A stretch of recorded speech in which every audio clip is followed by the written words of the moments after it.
Oscar, claramente cuando estamos avanzando ya en la implementación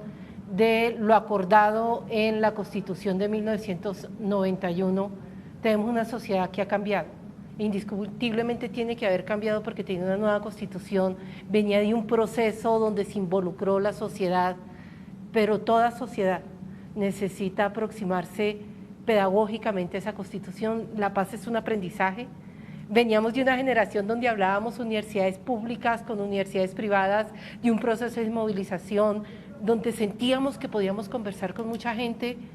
pero algo quedó faltando después, o cómo se educa para la paz, no solo a los jóvenes, sino a la sociedad, cómo se trabaja esa construcción de paz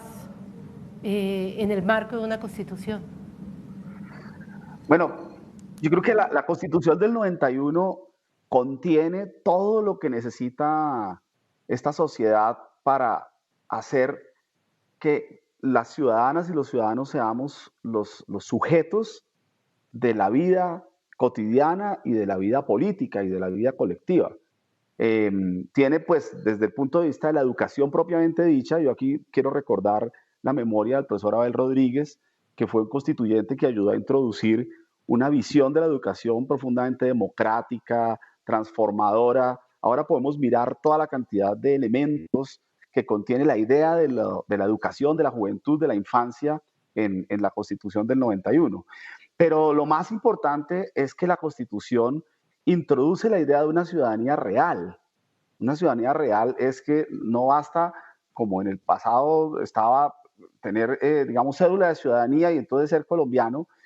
Aquí se está hablando de derechos, el primer elemento, digamos, de la ciudadanía, que es la idea de que los seres humanos tenemos dignidad y que por pertenecer a un colectivo, entonces tenemos derechos, derechos humanos y derechos políticos y civiles, pero también derechos económicos y sociales, como la educación o como la salud o lo que fuera, y además mecanismos de garantía de los derechos, la acción de tutela, la posibilidad de tener un amparo judicial de sus derechos,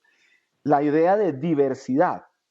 La ciudadanía es sobre todo la idea de que pertenecemos a un colectivo, tenemos igualdad en derechos, pero se nos reconoce nuestra diferencia. Entonces, no importa la religión que profeses, eres parte de una ciudadanía que reconoce el pluralismo en las creencias. Reconocemos que es una sociedad multicultural. Colombia tiene más de 70 lenguas indígenas. Por primera vez se habló de derechos étnicos, de educación propia para los pueblos indígenas. Y la idea de participación, la ciudadanía que puede estar involucrada en los asuntos que le interesan y apropiarse del Estado. Pues el hecho de que la constituyente hubiera sido el resultado de un movimiento estudiantil que decide hacer un nuevo Estado, a pesar, como decía Carrillo y Guardiola, de que eso no se podía constitucionalmente, pero tenía la legitimidad de la participación, hace que la Constitución esté llena de espacios de participación, más de 90 espacios de participación, y muchos de ellos específicamente consagrados, por ejemplo, a los jóvenes, a la idea de comunidad educativa. La comunidad educativa determinará el destino de las instituciones educativas, y etcétera, etcétera, etcétera. Entonces, realmente la Constitución contiene las bases de una sociedad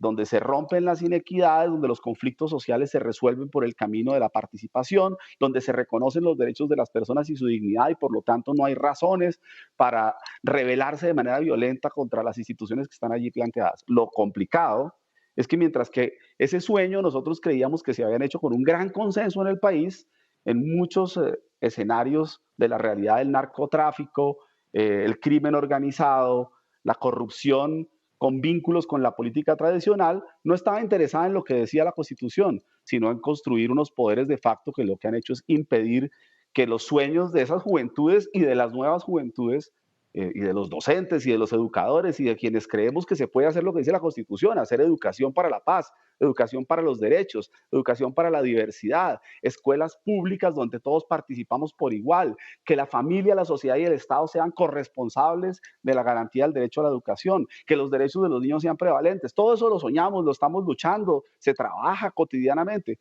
pero por debajo había unas fuerzas del terror que estaban construyendo otro tipo de poderes y que impidieron que finalmente la Constitución se haya podido consolidar en ese sueño, ¿no?